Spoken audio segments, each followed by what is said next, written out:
안녕하세요. 저는 올해 70이 된 할머니입니다. 사실 요즘은 100세 시대라서 할머니라는 생각 안 하고 살아요. 뭐 남들이 뭐라고 하든 간에 말이죠. 저는 아들이 둘 있습니다. 남편은 진작 먼저 보냈고요. 아들들은 둘 다 뭐 딱히 효자들도 아니고 그렇다고 불효자도 아니에요. 물론 첫째는 속을 좀 썩였습니다. 결혼을 늦게 했거든요. 그거 말고는 딱히 뭐 속 썩이는 건 없었죠. 둘째는 다니던 회사에서 애를 해외로 발령내는 바람에 지금은 지 처자식들이랑 다 해외에 나가 있어요. 그게 벌써 5년이 넘었네요. 그래도 재작년부터는 1년에 한 번 정도는 한국에 들어옵니다. 남편은 죽기 전에 공무원이었습니다. 뭐 이렇다 할 고위직도 아니었고 그냥 평범한 공무원이었어요. 남편이 주는 월급으로 애들 키우고 살림하고 그냥 빠듯해도 먹고 살만 했습니다. 누구한테 손 안 벌리고 빚 없으면 먹고 살만 한 거죠 뭐. 부부 사이는 참 좋았어요. 남편이 절 많이 아껴줬습니다. 고만고만한 월급으로 아들 둘 다 잘 키운 걸 정말 고마워했어요. 그 시대 사람 같지 않게 참 다정했었는데 아들들은 그 점은 안 닮은 것 같아서 슬플 때가 종종 있어요. 그래도 둘째는 좀 다정한 편이었는데 첫째는 무뚝뚝한 경상도 남자 그 자체거든요. 둘째는 장가도 일찍 가고 데려온 며느리도 참 참했습니다. 지금도 때마다 어머니 건강은 좀 어떠시냐며 전화도 오고 주기적으로 집에 건강식품이다 옷이다 선물을 보내와요. 첫째는 취직이 늦게 되는 바람에 결혼도 늦게 했는데 40이 넘어서 했어요. 결혼하겠다고 데려온 며느리감이 썩 마음에 드는 건 아니었지만 이제라도 결혼한다는 게 너무 다행이라고 생각했던지라 거슬렸던 몇몇 부분을 크게 마음에 담아두지 않고 허락을 했습니다. 그 부분을 두고두고 후회하게 될 거라고는 상상도 하지 못했어요. 큰며느리는 처음 인사 오던 날부터 남달랐습니다.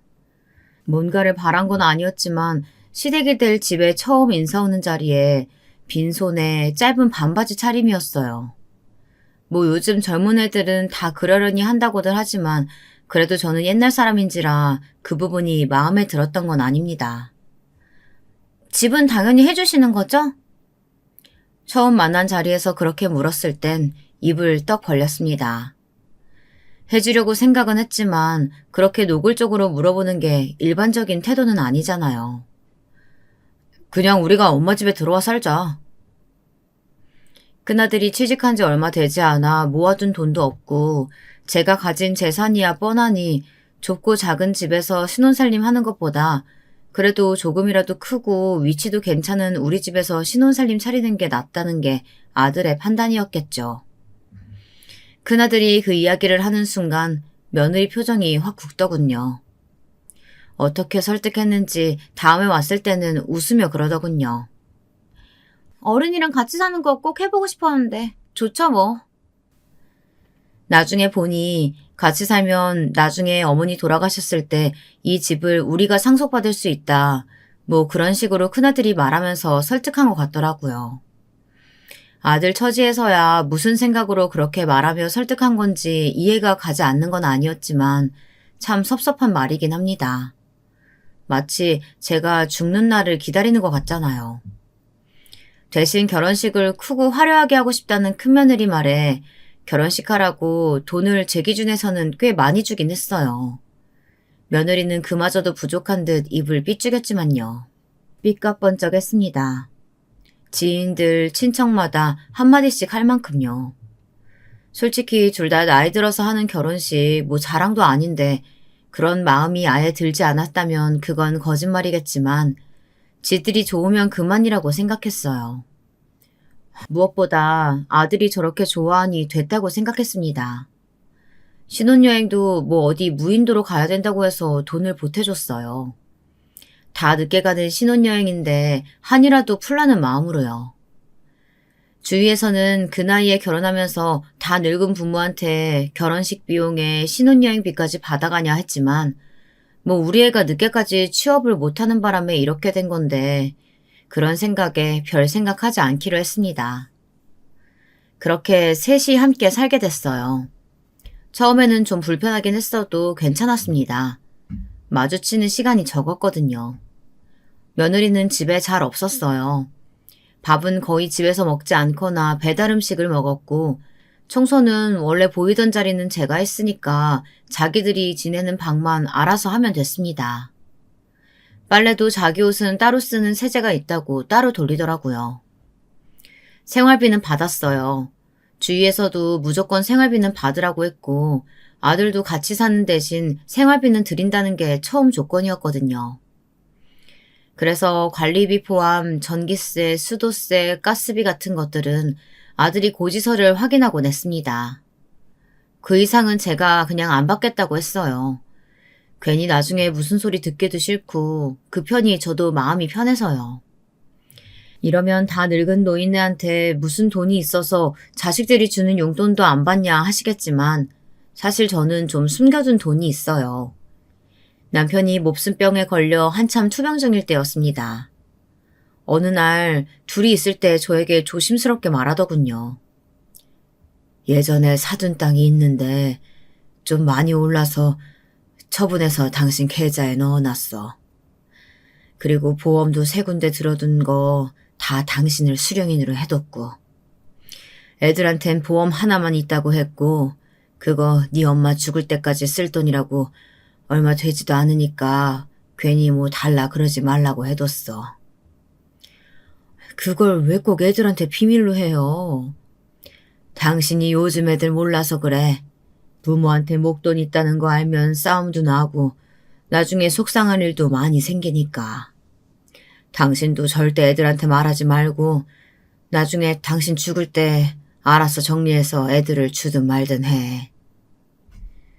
절대 말하지 말라면서 남편이 저에게 남기고 간 돈은 대충 20억이 넘는 큰 돈이었어요. 아들들은 아버지 사망보험금으로 1억 남짓 되는 돈 정도밖에 없다고 알고 있습니다. 그 돈으로 제가 생활하는 줄 알아요. 남편이 그렇게 가고 나서 한동안은 남편이 왜 그렇게 했는지 여전히 이해할 수 없었지만 큰며느리를 보고 겪으면서 그렇게 하길 천만다행이라 생각하게 됐습니다. 큰며느리는 가면 갈수록 정말 제대로 된 아이가 아니었어요. 일은 하지 않고 아들에게 생활비를 받았으면서 그마저도 늘 모자라다 징징거렸습니다. 집에서 살림을 사는 것도 아니고 관리비와 공과금을 제외한 생활비는 제가 다 내고 있었거든요. 오로지 자기가 밖에 나가서 놀고 먹고 쇼핑하는데 다 썼어요. 그러면서 매번 돈이 없다 거렸습니다. 요즘 밖에 나가서 밥 한 끼만 먹어도 3만 원은 그냥 나가. 친구들이 사주면 나도 한 번씩 사고 그래야 되는데 당신이 주는 생활비로는 턱도 없다니까? 지금 주는 생활비도 최대치로 주는 거야. 당신 내 월급 얼마인지 봤잖아. 아, 짜증나. 우연히 둘이 싸우는 걸 들은 적이 있어요.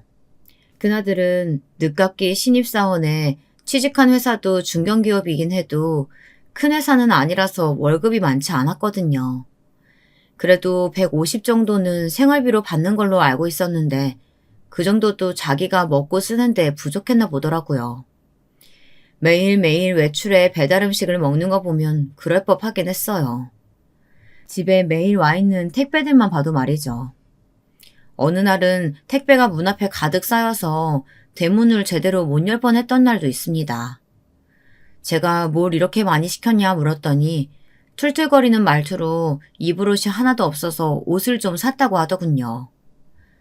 제가 작은 방 하나가 이미 옷으로 가득 차 있는데 말이죠. 그래서 있는 거나 좀 버리고 사지 그랬냐고 그랬더니 버릴 건 또 없다면서 왜 이렇게 잔소리가 많으시냐고 뭐라 하더군요.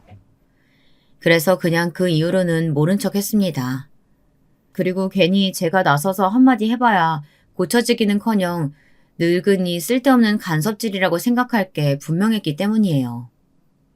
배달 음식에 나오는 그 쓰레기들이라도 제때 버리라고 했더니 그것도 입이 대빨 나와서는 어지간히 깔끔 떨어댄다 중얼중얼 거리더군요. 정말이지 기가 찰 노릇이었습니다. 맨날 나가다가 한동안 안 나가길래 물어봤어요. 요즘은 안 나가니?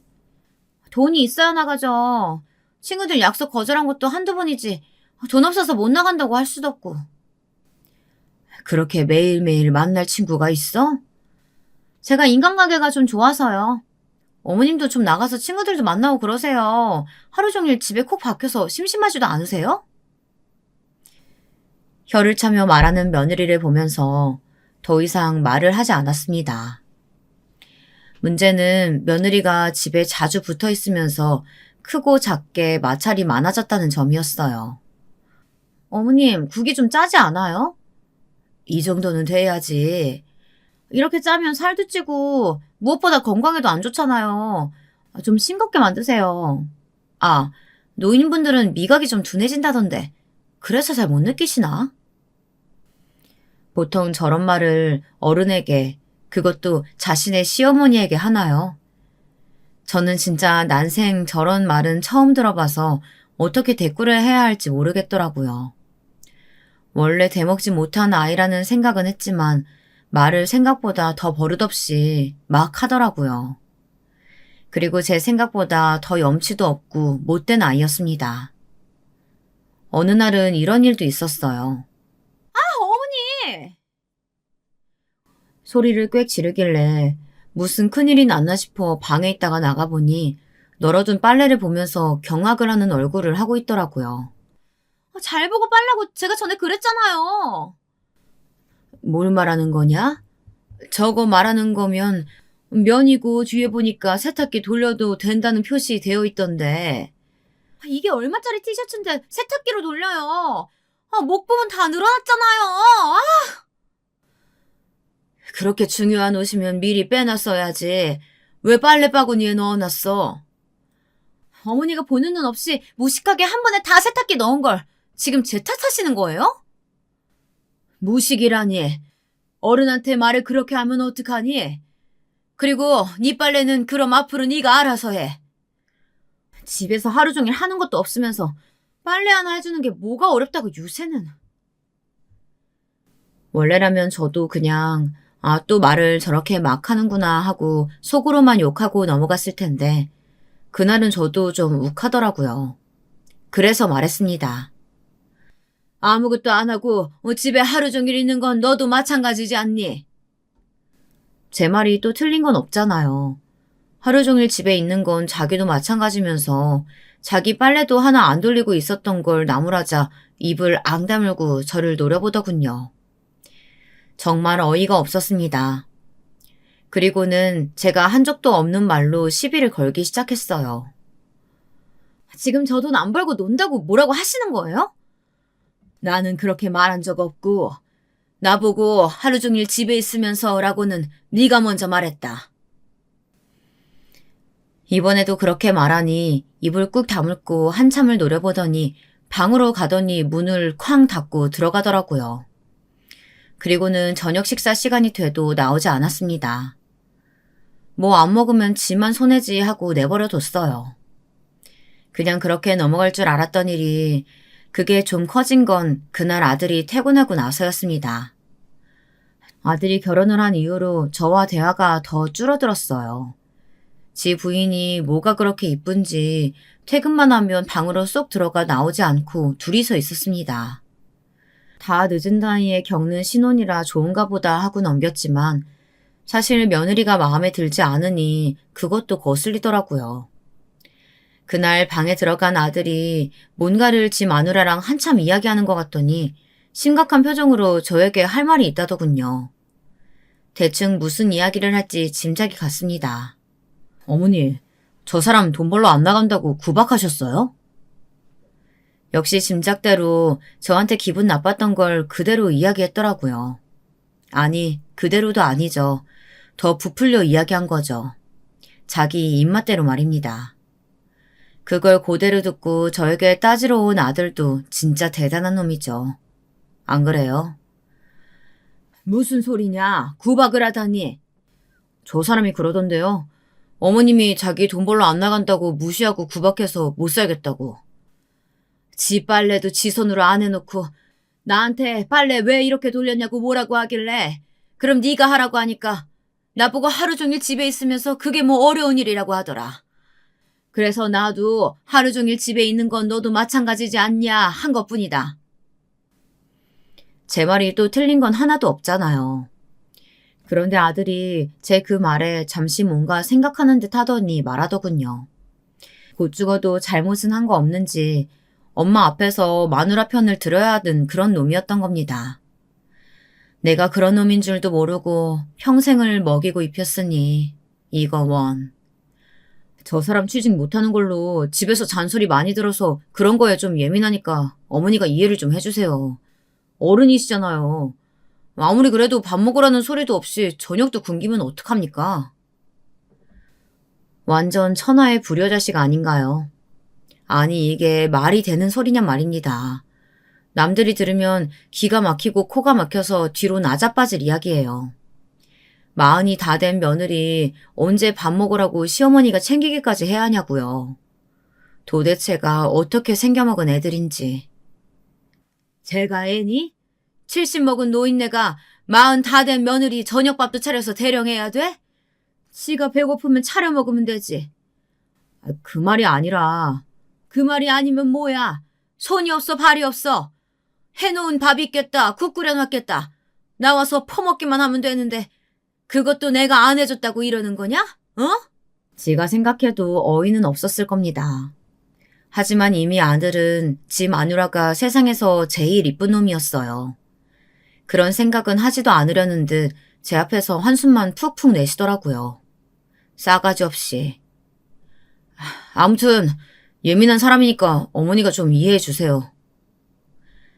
그렇게 싹바가지 없이 말하고는 나가더군요. 뭐 대단히 부모에게 잘하거나 다정한 아들은 아니었지만 그래도 정도는 지키는 아이라고 생각했는데 그거마저 아니었던 겁니다. 섭섭하기도 너무 섭섭하고 무엇보다 서러웠어요. 이런 대접을 받고 있다는 게 말입니다. 그래서 그날은 눈물도 찔끔 났습니다. 그래도 저는 져줄 생각이 없었어요. 잘못한 게 없으니까요. 그리고 그런 것들은 한번 지들 말 들어주기 시작하면 한도 끝도 없는 거 아시잖아요.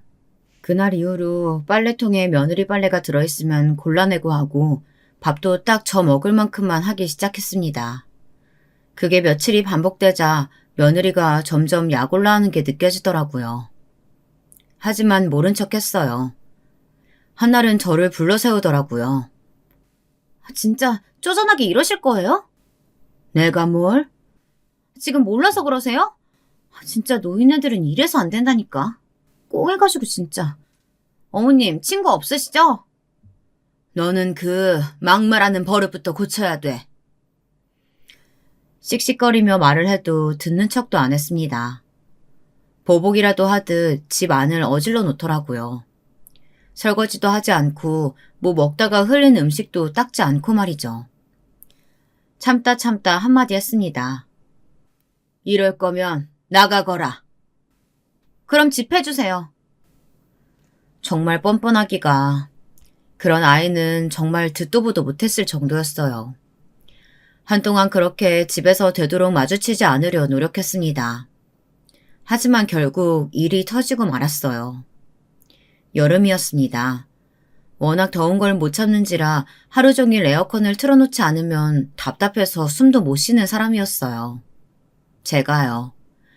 그런데 며느리가 외출을 하면서 그럽디다. 에어컨 그거 하루 종일 틀어놓으면 전기세 엄청 나오지 않아요? 그 말에 제가 대답 없이 며느리를 빤히 봤어요. 지가 하루 종일 집에 붙어있을 때는 아무 말도 안 터니 나가니까 제가 집에서 에어컨 트는 비용도 아까웠나 보죠. 전기세 지 남편 주머니에서 나간다고 말이에요. 살 날도 얼마 안 남은 양반이 에어컨 그렇게 팡팡 틀어놓고 그러는 거 아니에요. 전기세 좀 아끼세요. 그 말에 정말 여태 참았던 게 다 빵 터졌습니다. 며느리가 나간 틈에 아들네 방으로 들어가 박스에 짐을 쌌어요. 보이는 건 다 담았습니다. 퇴근하면서 같이 들어왔는지 아들네 부부가 들어와서는 놀라더군요. 지금 뭐 하세요? 왜 제 물건에 손을 대세요? 어머니 지금 뭐 하시는 거예요? 그 말에 돌아보며 말했습니다. 내가 살 날 얼마 안 남은 노인네가 에어컨은 왜 트냐는 말을 들으면서 살아야겠냐? 그것도 내 집에서? 그 말에 큰아들이 움찔하고서는 며느리를 한번 보더군요. 전기 아끼라는 차원에서 말한 거죠. 그런 얘기 좀 들었다고 이렇게 내쫓아요? 집 가지고 진짜 더럽게 유세던 애. 별로 좋지도 않은지. 원래 그 정도 되면 큰아들도 며느리한테 한마디 하는 게 정상 아닌가요? 입을 꾹 다물고 며느리 눈치만 보고 있더라고요. 제가 벌떡 일어나 방으로 저벅저벅 걸어가 남편이 제 앞으로 남기고 간 통장 하나를 꺼내왔습니다. 그리고 아들 내외에게 던지며 말했어요. 내 전 재산이다. 나는 이거 니들한테 한 푼도 안 줄 거야.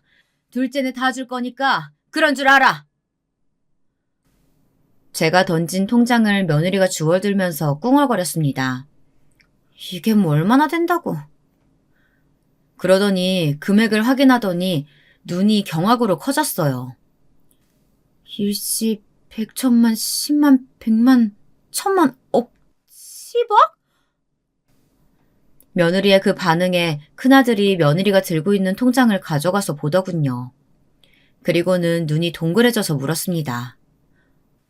어머니가 이런 큰 돈을 어떻게 복권 내셨어요? 네 아빠가 죽기 전에 사줬던 땅이랑 보험금 정리한 돈이야. 그걸 왜 저는 모르는데요? 네 아빠가 니들한테 비밀로 하랬다. 돈 가지고 형제들 싸움 나고 그러면 나 힘들다고 없는 척하고 살다가 필요할 때 필요한 만큼 다 쓰고 애들 주든 어디 기부하든 알아서 하라고. 그 말에 큰아들이 인상을 찌푸리며 중얼거렸습니다. 하여간 아버지도 진짜. 지 아버지한테 섭섭한 듯 보이는 아들과 달리 며느리는 제 통장을 확인하자마자 뭔가 생각하는 듯 머리가 빠르게 돌아가는 것처럼 보였습니다. 그리고는 다짜고짜 무릎을 꿇더라고요. 어머님, 제가 죄송했어요. 진짜 잘못했어요. 갑자기 석고대자하는 그 모습에 진짜 기가 차서 웃음이 다 나왔습니다. 니네가 안 나간다면 내가 나가야지 뭐. 작은 애 한국가에 들어온다고 하더구나. 내가 니들 이야기했더니 들어오면 같이 살자고 그러더라. 이 집은 너네 해라. 그 외에 재산 상속은 니들한테는 없으니 그런 줄 알고. 민재 들어온대요? 한국으로 발령받았다더구나. 도련님은 갑자기 왜... 그쪽도 어머니 재산 알고 그러는 거 아니에요? 내가 말한 적이 없는데 어떻게 알아? 나 민재 내줄 거니까 그런 줄 알아. 그렇게 말하고 방으로 들어와 문을 쾅 닫았습니다. 밖에서 며느리가 아들에게 짜증내는 소리가 들려왔습니다. 사실 이 집은 지금 잘 받아봐야 3억인 집이었어요. 제 통장에 20억이 넘는 돈을 받는데 이 집이 마음에 찰 리가 있겠습니까? 그날 이후로 큰며느리는 저에게 잘 보이려고 무던히도 노력했어요. 어느 날은 제가 일어나기도 전에 음식을 다 해놨더군요. 저한테 잘 보이려고 딴에 노력을 한 거겠지만 저는 더 괘씸했습니다. 그러면 요태 할 줄 알면서도 안 했다는 거잖아요. 국이 너무 싱겁네. 그럼 간을 좀 더 할까요? 늙으면 혀가 둔해져서 간이 점점 세진다고 하더라. 누가? 저한테 했던 말 그대로를 돌려줬어요. 입을 삐죽거렸지만 금방 다시 웃더군요. 그거야. 어머님이 짜게 드시면 건강에 너무 안 좋으니까 그런 거죠. 웃기지도 않았습니다. 어느 날은 제가 더워서 부채질을 하고 있으니 에어컨을 먼저 틀더군요. 그래서 또 말해줬습니다. 살 날 얼마 안 남은 노인네 전기세 많이 나오게 에어컨은 왜 트냐더니. 그 말에도 인상을 잠시 쓰더라고요. 속으로 그 말을 여태 기억하고 있었어 음흉한 노인네 라고 하는 표정이 다 보였습니다. 제가 원래 말을 생각 없이 하잖아요. 오늘 많이 덥죠 어머님. 수박 사왔는데 수박 드실래요? 그렇게 며칠을 제 위를 맞추려고 했지만 제가 정말 하나도 넘어가 주지 않았어요. 큰며느리는 점점 참기 힘들어지는 듯 보였습니다. 자기가 한 거 그대로 돌려줬을 뿐인데 말이죠. 그러던 어느 날이었어요. 새벽에 목이 말라 잠에서 깼습니다.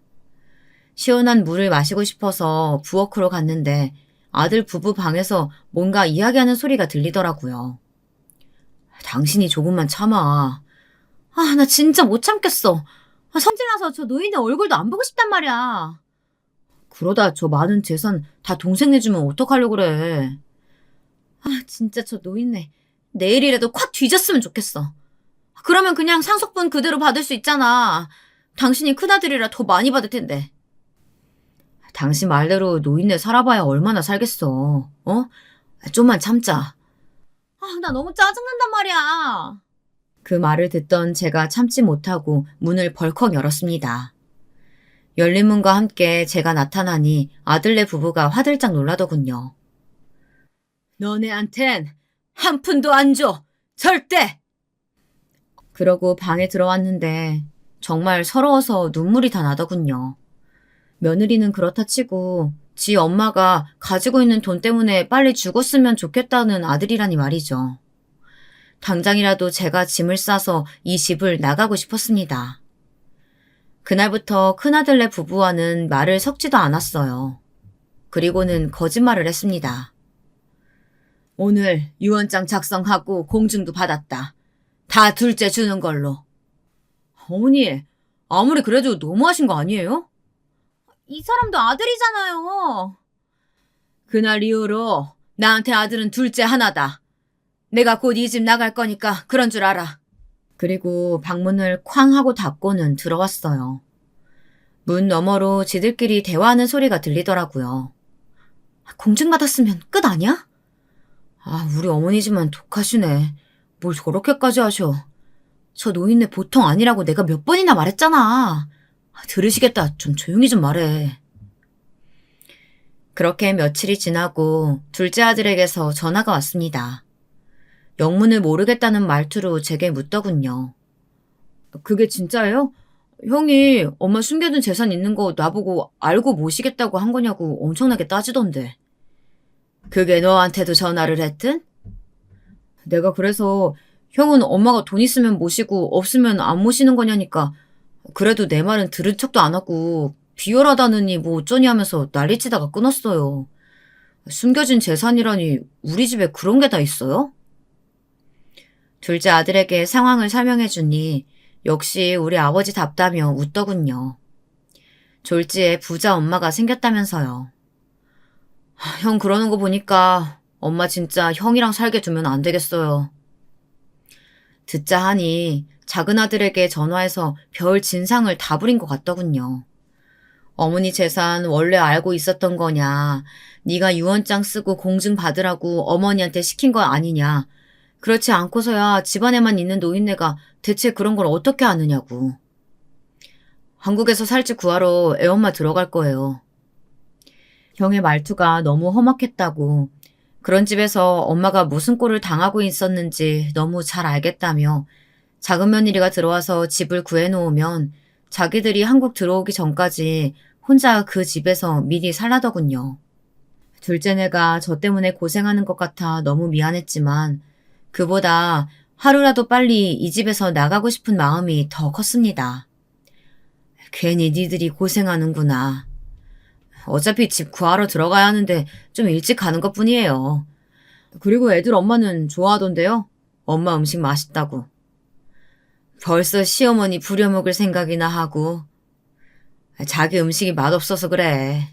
일주일 뒤 작은 며느리가 한국에 들어왔다고 해서 함께 집을 보러 다녔습니다. 물론 아들네는 모르게 말이에요. 알았다가는 무슨 회방을 어떻게 놓을지 알 수가 있어야죠. 이 정도면 괜찮지 않을까요? 방도 4개고.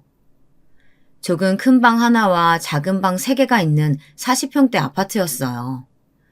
그 평수에 방이 4개인 건 흔치 않은데 잘 됐다며 작은 며느리가 손바닥을 치며 좋아하더라고요. 하지만 저는 조금 큰 집을 생각하고 있었습니다. 물론 나머지 금액은 제가 보태고 말이죠. 지들끼리 살다가 노인네랑 같이 살아야 하는 건데 이런 보상 정도라도 있어야 하지 않겠어요? 좀 더 큰 집으로 보고 싶은데 어머니, 저희 그 정도 능력 안 돼요. 내가 보태주마. 그랬더니 둘째 며느리가 손사래를 치면서 그건 진짜 괜찮다며 저를 만류하더군요. 하지만 제가 고집을 꺾지 않아서 더 큰 집으로 계약했습니다. 60평대 집이었어요. 그 전에 살던 집은 30평대 아파트였어서 딱 2배가 차이 났습니다. 그리고 신축의 위치도 훨씬 더 좋았어요. 딱 봐도 돈을 좀 썼구나 싶은 집이었습니다. 사실 일부러 이런 집을 고른 것도 있었습니다. 큰아들 내가 보고 배 아파서 떼굴떼굴 구르라고요. 이사 날이 정해졌지만 한마디도 하지 않았습니다. 그리고 당일 이삿짐 센터 직원들이 들어오는 걸 보고 큰며느리가 알게 됐어요. 진짜 이러실 거예요? 뭐 이렇게 쪼잔하게 구세요, 진짜? 나랑 같이 살기 싫어했잖니. 나가겠다는데 왜 난리야, 난리가. 제가 죄송하다고 했잖아요. 시어머니 재산이 얼만지 확인하고 하는 사과가 사과니? 그동안은 제 눈치만 보면서 말 한마디 못했는데 진짜 나간다고 하니 정말 한 푼도 받지 못할까봐 걱정되긴 되는 모양이었습니다. 그리고 제 예상 그대로 이사하는 날 이사 가는 집까지 찾아왔어요. 그리고 집을 확인하고는 정말 배가 아파 죽더라고요. 이 집을 제가 사준 줄 아는 모양이었습니다. 집을 한참을 보던 큰며느리가 다짜고짜 거실에 드러눕더라고요. 어머니, 시어머니가 이렇게 아들들 차별해도 되는 거예요? 동네 사람들 이것 좀 보세요. 지금 사는 집보다 2배는 좋기 더 큰 집에 배가 어지간히도 아파 보였습니다. 적어도 제 앞에서는 싫은 소리 안 하려고 이를 악물고 참아왔는데 이 집 앞에서는 이성을 잃은 것 같더라고요. 너네 지금 사는 집도 아직 4명인 거 알지? 제가 그 사실을 일깨워줬어요. 여차하면 그 집도 빼겠다는 의미로 말이죠. 그랬더니 한참을 씩씩거리다 돌아가더군요. 그리고 작은 아들네 집에 대해 큰아들에게 이야기했는지 서운하다는 전화가 왔습니다. 지가 한 짓은 생각도 안 하고 참 뻔뻔하죠. 하지만 그 집도 제 명의라는 사실을 한번 깨우쳐줘서인지 한동안은 조용했어요. 하지만 진짜 막장은 둘째네가 한국에 들어오면서 시작됐습니다. 둘째네가 한국에 들어오고 저와 첫째네는 만날 일이 더 없어졌어요. 한동안 매일같이 찾아와서 징징거리던 큰며느리가 한동안 조용하길래 그래도 그 집은 받고 싶나 보다 생각했습니다. 그런데 그건 제 큰 착각이었어요. 충격받지 말고 들으세요. 어느 날 둘째 아들이 근심이 가득한 얼굴로 말하더군요. 형이 소송을 했어요. 뭘로? 누구를? 어머니를요. 상속을 자기도 받을 권리가 있다고. 정말 하늘이 무너지는 기분이었습니다. 그렇게까지는 정말 상상도 해본 적이 없었거든요. 충격으로 눈앞이 노래지는 느낌이었어요. 어머님! 그대로 쓰러졌어요. 눈뜨니 병원이었습니다. 작은 아들 내외가 걱정스러운 얼굴로 저를 내려다보고 있더군요. 아무래도 꿈이 아닌 게 맞나 보더군요. 당장이라도 큰아들 네 집에 가서 그 둘의 머리채라도 잡고 싶은 마음이 가득했습니다. 하지만 그러지 않기로 했어요. 솔직히 말하면 걔들 입에서 이제 무슨 말이 나올지 무서운 마음도 컸습니다. 이것들 괘씸해서 그냥은 못 넘어가겠다. 병원을 나와 다음 날부터 변호사들을 만나고 다녔습니다. 직계 가족은 상속 권리가 있긴 해서 어느 정도 주긴 해야 한다고 하더라고요. 그게 많지는 않아도 말입니다. 이래저래 따져보니 제가 원래 주려고 마음먹은 살던 집보다도 적게 줘도 되는 것 같더라고요. 게다가 저는 남편이 혹시 모를 상황에 대비해 만들어 놓은 공증받은 유언장도 있었거든요. 그건 큰아들네는 모르지만 말입니다. 부동산에 연락해 집을 내놨습니다. 그리고 며칠이 지나지 않아 바로 큰아들네 부부가 집으로 쳐들어왔어요. 지금 뭐 하자는 거예요? 우리 허락도 없이 우리 집을 왜 내놔요? 내 집 내가 내놓는데 니네 허락이 왜 필요하니? 내 집이라니 저희 집이죠. 내 명의로 되어 있는데 그게 왜 너네 집이야? 주신다고 하셨잖아요. 내가 언제? 아니 진짜 이 노인네가 노망 들었나? 준다고 분명히 말했고 내가 이 귀로 똑똑히 들었는데. 작은 며느리가 큰 며느리 말에 화가 나서 끼어들었습니다. 노인네라뇨, 노망이라뇨. 말을 좀 가려서 하세요. 아, 어머니가 재산 다 준다고 하니까 좋아 죽겠지? 얼마나 앞에서 알랑방구 꼈으면 이 노인네가 홀라당 넘어가냐고. 왜, 네가 우리 집도 달라 그랬냐? 내가 준다고 한 증거 있니? 그 말에 큰아들네 부부가 둘 다 멈칫하더라고요. 그건 엄연한 내 재산이야. 나는 너네한테 안 줄 거니까 당장 집 빼라. 안 그러면 소송해서 강제로 나가게 만들어줄 테니까. 어머니, 너무하신 거 아니에요? 너무해? 내가? 돈 없다고 할 때는 세상 무시하면서 며느리 밥 차려라, 에어컨도 틀지 마라 하더니 돈 있다니까 태도가 싹 바뀌었다가 그래도 안 준다니까 지 부모한테 소송 거는 자식한테 이 정도도 못해? 길 가는 사람 붙잡고 물어봐라. 누가 너무한지. 제 말에 큰아들네 부부는 씩씩거리며 절 노려보기만 하더군요. 변호사 찾아가서 물어봤다. 소송에서 너네가 이겨도 내가 줘야 하는 돈이 지금 너네가 살고 있는 집 가격보다 적더구나. 게다가 나는 니네 아빠가 이럴 때 대비해서 혹시나 하고 남겨둔 공증받은 유언장도 있어. 그 말에 큰아들이 놀란 듯 눈을 동그랗게 뜨더군요. 이건 아마 예상도 못했나 봅니다.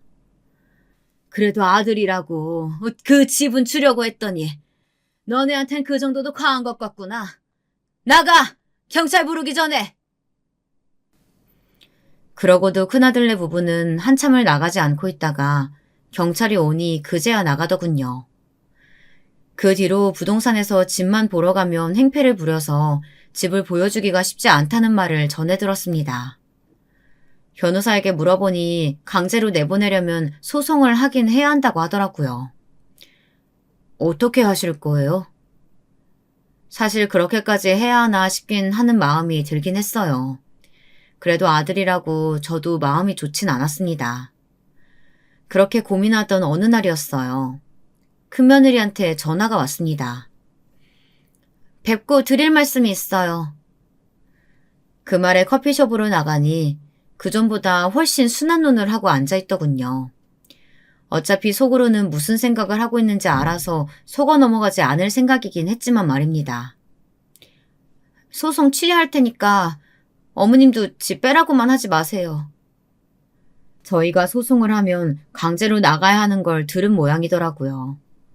그리고 남편 유언장까지 있는 마당에 잘못하면 그 집에 반도 안 되는 돈을 받게 될 거라는 게 계산을 미친 거죠. 제가 진짜 잘못했어요. 저는 그래도 남의 자식이지만 남편은 아니잖아요. 남편을 봐서라도 그냥 그 집은 두세요. 나는 너도 너지만 그 자식이 더 괘씸해. 아들이라는 놈이 지 엄마를. 남편도 많이 반성하고 있어요. 한 번만 용서해 주세요. 그렇게까지 말하니 마음이 좀 약해지긴 하더라고요. 집을 그대로 두는 건 생각을 좀 해보마. 당분간은 둘 테니까 돌아가. 저희한테 주신다는 거죠? 생각해 본다니까. 그냥 집은 저희한테 주세요. 네? 뭔가 집을 자꾸 지들한테 준다는 말을 듣고 싶어 하는 것처럼 느껴졌습니다. 어딘가 이상한 마음이 들어 그 말은 안 했습니다. 너 왜 자꾸 내 대답을 강요하니? 생각해 본다고 했잖니? 제가 다시 한번 단호하게 말하니 한숨을 한번 쉬더니 알겠다고 하더군요. 잘 생각해 보시라고 저희가 잘할게요 하는 말을 몇 번이나 더 듣고는 헤어졌습니다. 그리고 한동안은 조용했어요. 그리고 얼마 뒤 남편의 제사였는데 큰아들네가 작은 아들네로 오겠다고 하더군요. 그래서 뭐 제사는 오는 게 도리이지 싶어 그러라고 했습니다.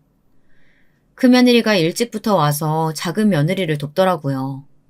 뭐 그런 척을 하는 거겠지만 그래도 척이라도 해서 다행이라고 생각했습니다. 큰아들도 퇴근하고 작은 아들네로 왔어요. 제가 섭섭하게 해드린 건 마음 푸세요. 저도 잘못했다고 생각하고 있어요. 어머니시니까 아들이 아직 덜 컸다고 생각하시고 한 번만 봐주세요. 그 말을 가만 듣고 있던 작은 아들이 옆에서 한마디 하더군요. 나이 40 넘어서 아직 덜 큰 거면. 작은 아들은 저 때문에 참고 있기는 했지만 사실 지 형에게 화가 많이 난 상태긴 했습니다. 어머니 아니고 형만 아니었으면 이미 주먹 몇 번은 날아갔을 거라고 화를 냈었으니까 말이에요. 작은 아들의 그 말에 큰아들이 뭔가 말하려다가 저를 보고 참는 게 느껴졌어요. 아무튼 큰 마찰 없이 그렇게 남편의 제사가 시작됐습니다. 제가 좋은 술 한 병 가지고 왔어요. 제사가 끝나고 다 같이 제사 음식을 먹으려고 하니 큰아들이 술 한 병을 꺼내더군요. 내일 출근도 해야 되는데 무슨 술이야. 그래도 좋은 거니까 한 잔씩들만 해. 화해의 의미로.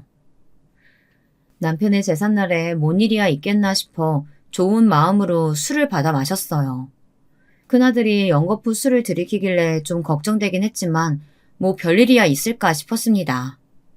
하지만 큰아들이 술에 좀 취하자 작은아들에게 시비를 걸기 시작했어요. 너 야가 빠진 건 다 알고 있었지만 이 정도일 줄은 몰랐다. 내가 뭐, 너 어머니 재산 그만큼 있는 거 다 알고 있었지? 큰아들의 그 말에 작은아들이 기가 찬 것 같더라고요. 내가 그걸 어떻게 알아. 어머니가 말씀해 주신 적이 없는데. 형도 몰랐잖아. 어머니가 말씀해 주신 적 없었어? 정말? 그때 니들한테 처음 말한 거라니까. 그럼 네가 뭐 우연히 알게 돼서 뭐 이런 거 아니야? 어?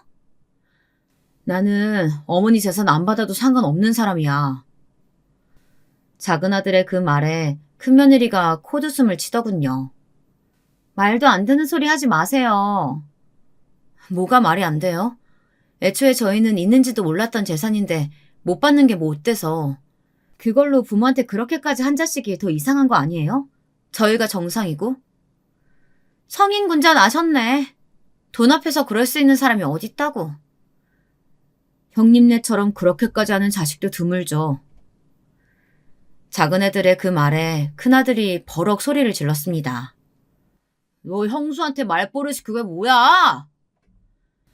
형이랑 형수는 어머니한테 더한 말도 하지 않았어? 사람들은 왜 지들이 한 잘못은 생각 안 하고 남의 잘못한 것만 요란법석 떠는지 모르겠다. 뭐? 지? 큰아들이 그 소리에 벌떡 일어나 작은 아들에게 달려들었습니다. 그만 못해! 아버지 제사상 앞에서 이게 지금 뭐 하는 짓이야? 제 그 말에 모두가 멈췄어요. 니들 부부는 집으로 돌아가라 그만. 그리고 방으로 들어왔습니다. 남편이 말했던 게 이런 상황이었던 것 같아서 정말 너무너무 속상했어요. 혹시나 만에 하나 했던 일들이 일어나고 있는 게 말입니다. 그날 저녁에는 오랜 시간 잠을 이루지 못했던 것 같습니다. 큰아들네 부부는 그러고 한동안 연락이 없었어요. 저도 부동산에 집을 내놓지 않았다는 연락을 다시 했습니다. 저도 부동산에 집을 내놓지 않는다는 연락을 다시 했습니다. 이제 저도 지쳐서 그냥 그 집을 주고 없었던 일로 하고 싶더라고요. 그래서 큰며느리에게 전화해 집을 줄 테니까 그냥 앞으로는 찾아오지도 말고 조용히 각자 살자고 이야기했습니다. 명의 이전도 해주세요. 이럴 때는 참 빠르더군요. 해주겠다고 한 거니 큰아들 명의로 집 명의를 바꿔줬어요. 그리고는 다시 재산 가지고 말하지 말라고 했습니다. 그리고 나서 조용하길래 저는 그 둘이 그걸로 만족하나 보다 했습니다. 그럴 리 없다는 걸 모르고 말이죠. 어느 날부터 제 전화로 이상한 전화들이 걸려왔어요. 돈을 달라는 전화였어요. 빚을 독촉하는 문자들도 이어졌고요. 나한테 요즘 왜 자꾸 이런 게 오는지 모르겠다. 하고 작은아들에게 보여줬습니다. 작은아들이 뭔가 불안한 얼굴로 알아보겠다고 하더군요. 그리고 다음 날 충격적인 이야기를 들을 수 있었습니다.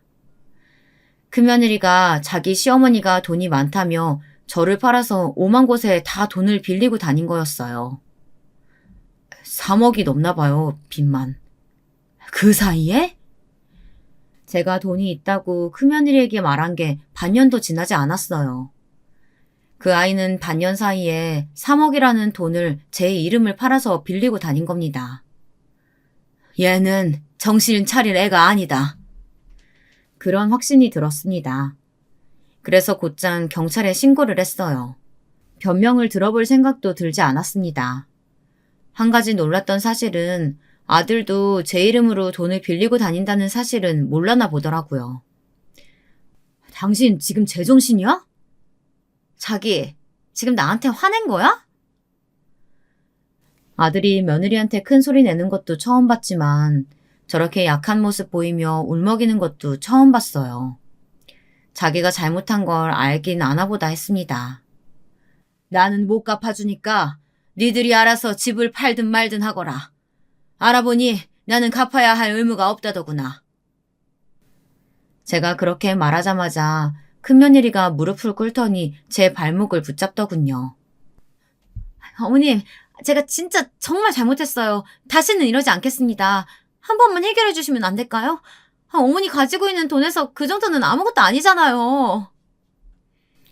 물론 갚아주려면 갚아줄 수도 있었겠죠. 하지만 한 번이 두 번 되고 두 번이 세 번 될 게 뻔했습니다. 길거리에 나앉게 되는 날이 오더라도 갚아줄 수는 없었어요. 그리고 무엇보다 저런 아이를 여전히 데리고 사는 아들이 제일 이해가 가지 않았습니다. 너는 정신 똑바로 차려라. 난 얘 돈 못 갚아준다. 네 명의 네 집이니까 네가 알아서 해.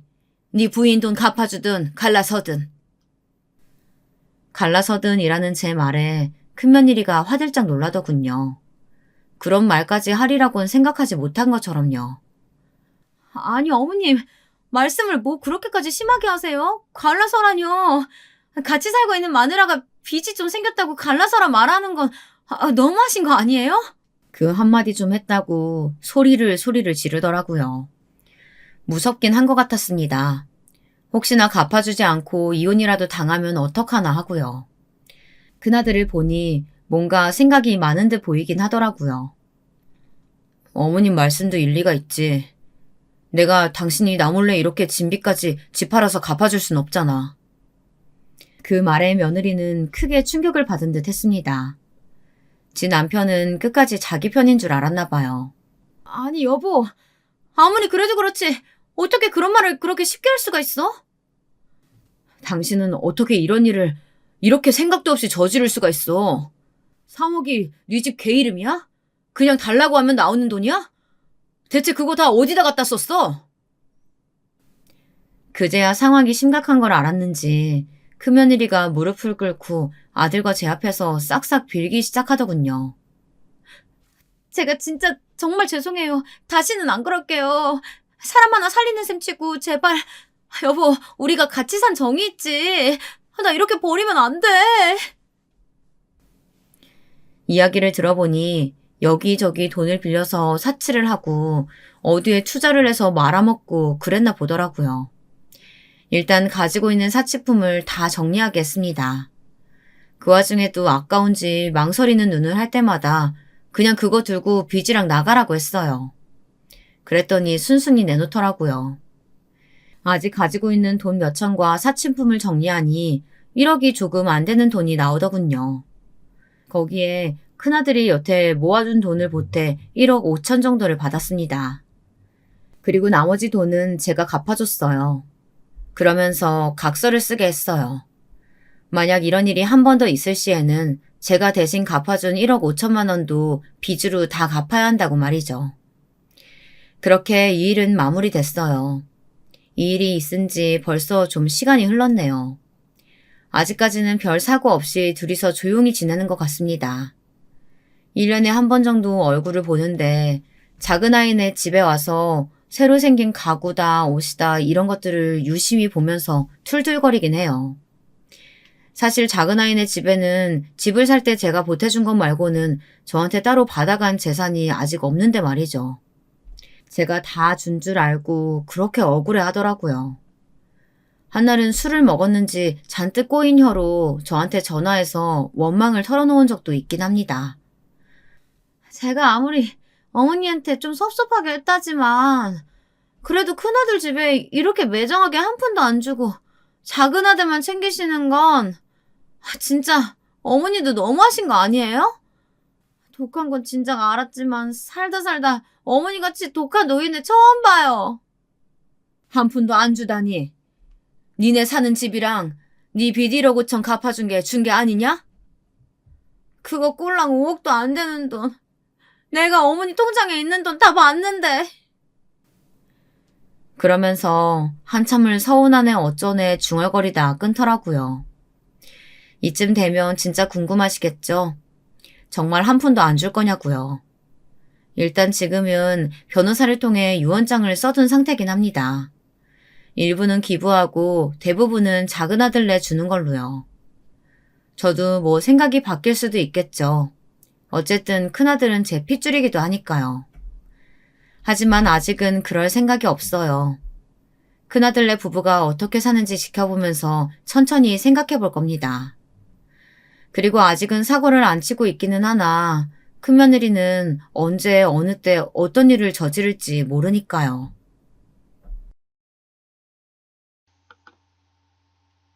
안녕하세요. 저는 이제 곧 60대를 바라보는 마음 많은 20대인 대한민국의 아줌마입니다.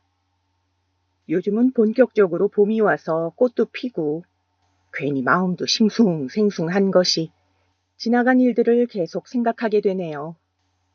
누구는 과거의 일을 계속 곱씹어 보는 것이 우울증의 증상이라고 하던데 저도 혹시 그런 걸까요? 저는 요즘 늙어서 죽을 때의 제 모습을 상상해 보곤 한답니다. 그런 생각을 굳이 왜 하느냐고요? 제가 시어머니와 친정어머니를 모셨던 경험들 때문인 것 같습니다.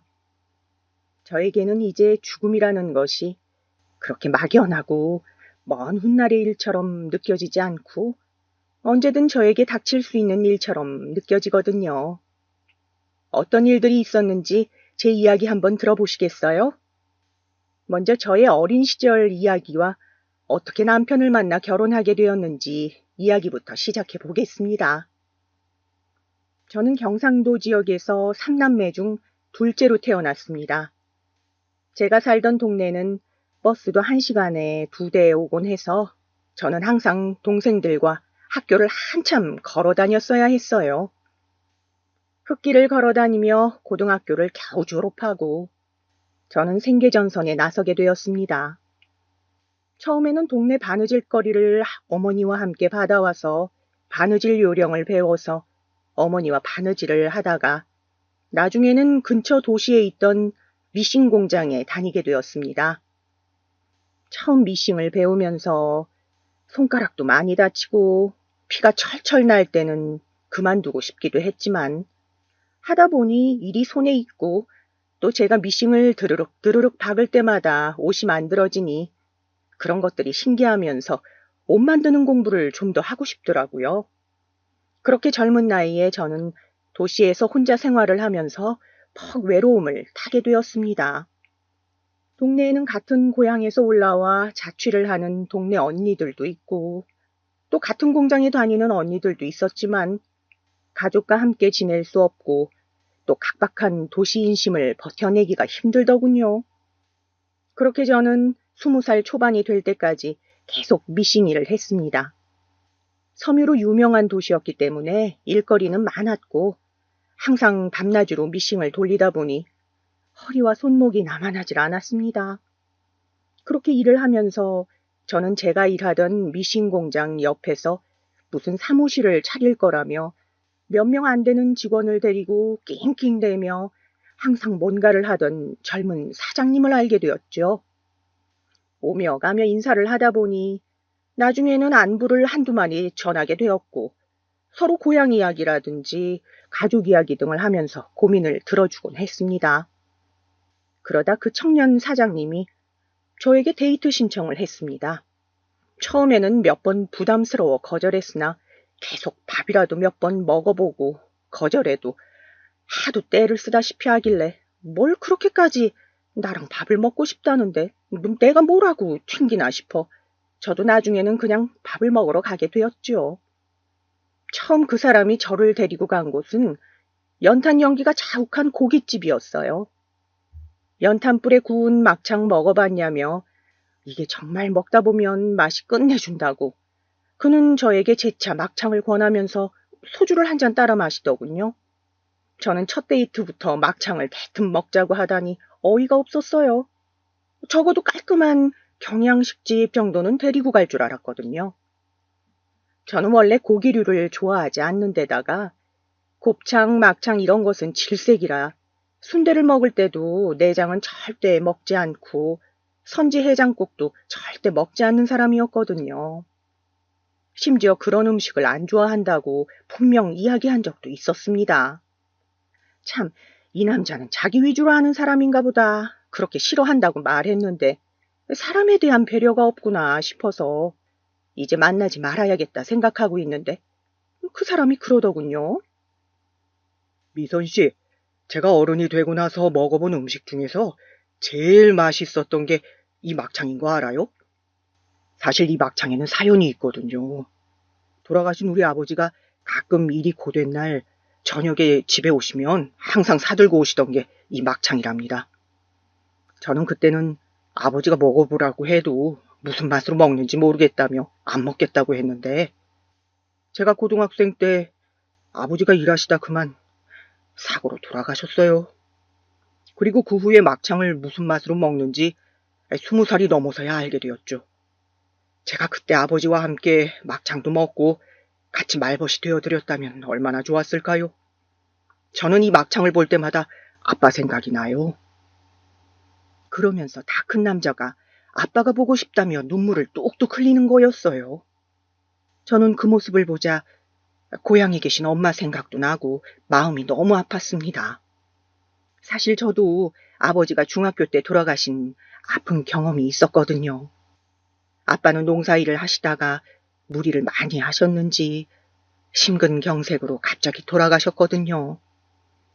저와 오빠 동생은 그 카드에 적힌 말을 아빠의 유언이라 생각하면서 살고 있었죠. 하필 이 사람이 꺼낸 아빠 이야기에 약해진 저는 한 번도 먹어보지 않은 막창을 용기를 내어 덥석 먹어보았어요. 그냥 먹는 걸 보기만 했을 때는 물컹하고 이상한 맛일 것 같던 생각과 달리 막창은 쫄깃하고 맛있었습니다. 찍어 먹으라고 나온 장도 특이하고 맛있었어요. 저는 그 사람과 함께 그날 막창을 먹으며 이런저런 가족 이야기와 사는 이야기를 나눴어요. 산적같이 생겨서 마음에 들지 않았던 첫인상과 달리 아빠 이야기를 하는 모습을 보니 마음이 따뜻한 사람같이 느껴졌습니다. 그렇게 저는 그 사람과 몇 번의 데이트를 더 하게 되었습니다. 우리는 주로 산책을 하거나 맛있는 것을 먹으러 다녔어요. 저는 파전 같은 걸 좋아해서 산에 있는 절 구경을 갔다가 한 바퀴 돌고 경치를 구경하고는 내려오면서 해물 파전집에 들러 동동주와 파전을 먹는 시기였죠. 그 사람 역시 자기는 시끄러운 걸 싫어한다며 바다를 보러 가거나 산을 다니는 것이 좋다고 했어요. 저는 이 사람과 결혼하면 어떨까 하는 생각을 데이트를 한 지 6개월 정도 되었을 때부터 서서히 마음속에 그려가기 시작했습니다. 둘 다 아버지가 일찍 돌아가셨다는 마음의 상처가 있고 그렇기에 혼자 남으신 양가의 어머니를 잘 챙길 수 있지 않을까 그런 생각이 들었습니다. 그렇게 저의 마음은 그에게로 향했죠. 외모가 잘생기거나 돈이 굉장히 많은 것은 아니지만 그래도 성실하고 돌아가신 아빠를 생각하며 눈물 흘릴 줄 아는 마음이 따뜻한 사람이니까요. 그 사람 역시 저와 보내는 시간이 싫지 않았던지 가끔 우리가 다음에 결혼하면 말이야 하고는 말을 꺼내는 것이었어요. 저 역시 웃으며 항상 그 말에 호응을 해주었죠. 몇 번을 그렇게 저를 떠보던 그 사람은 마침내 용기를 얻었는지 어느 일요일 저녁 저와 함께 저녁 식사를 하고 헤어지는 집 앞 가로등 밑에서 저에게 결혼하자고 청혼을 했습니다.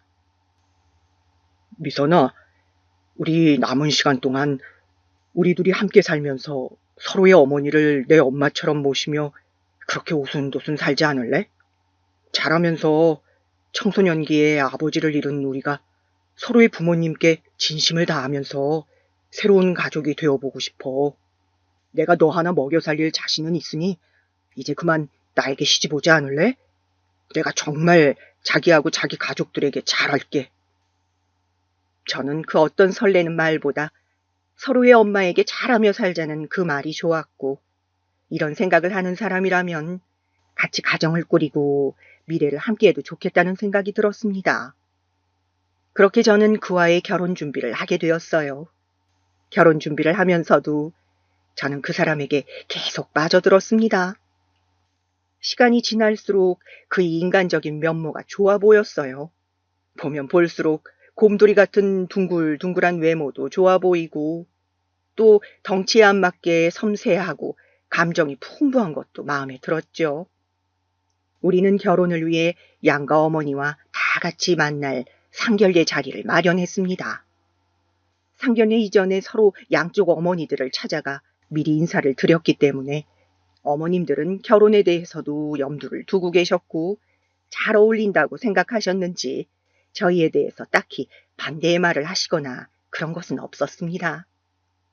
상견례는 보통 굉장히 긴장되고 떨리다고 하던데 남친과 저의 가족들은 굉장히 훈훈한 분위기에서 맛있게 한정식을 먹으면서 마무리되었습니다.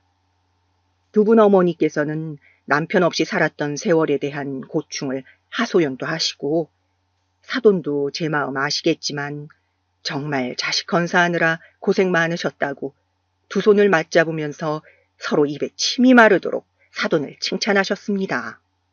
아무래도 과부 소리를 들으며 남편을 떠나보내고 그 모진 시간을 홀로 버텨온 그 마음은 직접 겪어낸 당신들만이 알 수 있는 것이었겠죠.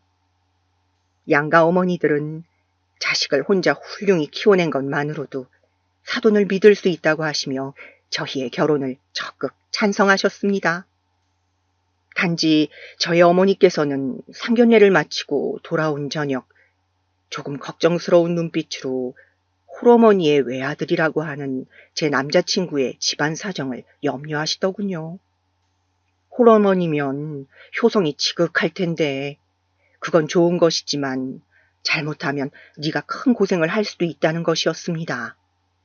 저는 요즘 세상에 무슨 큰 고생이라 해도 할 게 뭐 있겠냐고, 엄마는 또 왜 괜히 그런 소리를 하시냐며 엄마 말을 제대로 듣지 않았죠. 그렇게 저는 꽃피는 4월 결혼을 했습니다. 저희 결혼식 날은 날씨가 아주 좋았는데 요즘도 해마다 결혼 기념일이 되면 꽃비가 내립니다. 그 꽃비를 보고 있으면 인생이란 게 참 무상하기도 하고 아무튼 그렇더라고요. 그렇게 꽃이 만개한 것처럼 저는 결혼할 때는 제 인생도 결혼으로 인해 더 좋아지고 마냥 행복할 것이라 생각했습니다. 결혼을 하고 저는 남편과 신나게 신혼을 즐겼어요. 꽃 구경을 가기도 하고 여름에는 펜션을 빌려서 남편이 좋아하던 고기를 구워 먹기도 하면서 소박하고도 행복하게 계절별로 꼭 나들이를 가며 지냈죠. 그렇게 신혼의 단꿈에 푹 빠졌다가 결혼 생활이 적응이 될 즈음 결혼한 지 2년쯤 지나서 아이가 생겼습니다. 저의 첫 아이였어요. 힘들게 임신 기간을 보내고 첫 아들을 낳고 그 아들이 20개월쯤 되었을 때 저는 또 임신을 하게 되었습니다. 그렇게 또 나 죽었다 생각하면서 두 번째 임신 기간을 보내고 나니 저에게는 아들과 딸이 생겼더군요. 엄마라는 말도 익숙하지 않고 저도 마음의 준비가 안 되었지만 남들이 다 결혼하고 애를 낳으니까 그때는 그렇게 저도 애를 낳았던 것 같습니다. 그렇게 두 아이를 데리고 기저귀 갈랴, 먹을 것 챙기랴, 남편 출퇴근 때 입을 와이셔츠 다리랴, 정말 몸이 10개라도 부족할 것 같은 시간을 보내면서 저는 저 자신과 저를 길러주신 어머니를 잘 돌보지 못하고 말았어요. 그런데 갑자기 큰애가 초등학생쯤 되었을 때 집안에 비보가 전해졌습니다. 바로 시어머니께서 쓰러져 버리신 거였어요. 원인은 뇌출혈이라 했습니다. 평소 혈압이 있으셨는데 추운 겨울에 모자를 안 쓰고 다니시다가 혈관이 수축해서 결국 터져버린 것 같다고 했어요. 보통 뇌경색보다 더 심한 것이 뇌출혈인데 정말 반신불수가 되는 것이 다반사이고 심하면 바로 죽기도 한다고 했어요. 다행히 어머니는 발견이 빨라 손과 다리가 좀 불편하시기는 했지만 그렇게 많이 안 좋으시지는 않았습니다. 혼자 화장실 가실 정도는 되었고 가끔 혼자 외출도 하실 수 있었으니까요. 그런데 어머니께서 쓰러지신 후 지속적으로 신경외과를 다니는데 어느 날 병원에서 치매 소견이 보인다는 거였어요. 뇌경색이 왔던 환자들의 경우 치매가 동반되는 경우가 있는데 어머니 같은 경우로 보인다고 했습니다. 그리고 슬프게도 어머님은 치매 진단과 함께 점점 이성을 잃어가기 시작하셨어요. 남편은 그런 어머니를 차마 혼자 계시게 할 수 없다며 이제 치매가 본격적으로 진행되면 더 힘들어지실 텐데 집으로 모셔야겠다고 했습니다. 저는 사람을 좀 쓰거나 요양병원에 모시는 것은 어떠냐고 했지만 남편은 저에게 버럭 화를 냈습니다. 도대체 사람이 맞냐고, 하나밖에 없는 엄마를 그런 장소에 모시다니 제정신이냐고 남편은 저에게 미친 듯이 화를 냈습니다. 저는 몇 년이 될지도 모르는데 잘못하면 다른 가족들까지 자기 생활을 잃을 수 있다고 말했지만 남편은 내가 다 알아서 모실 테니 그냥 당신은 관여하지 말고 있으라고 막무가내였어요. 그렇게 시어머니와 저의 가족은 5년을 함께 살았습니다.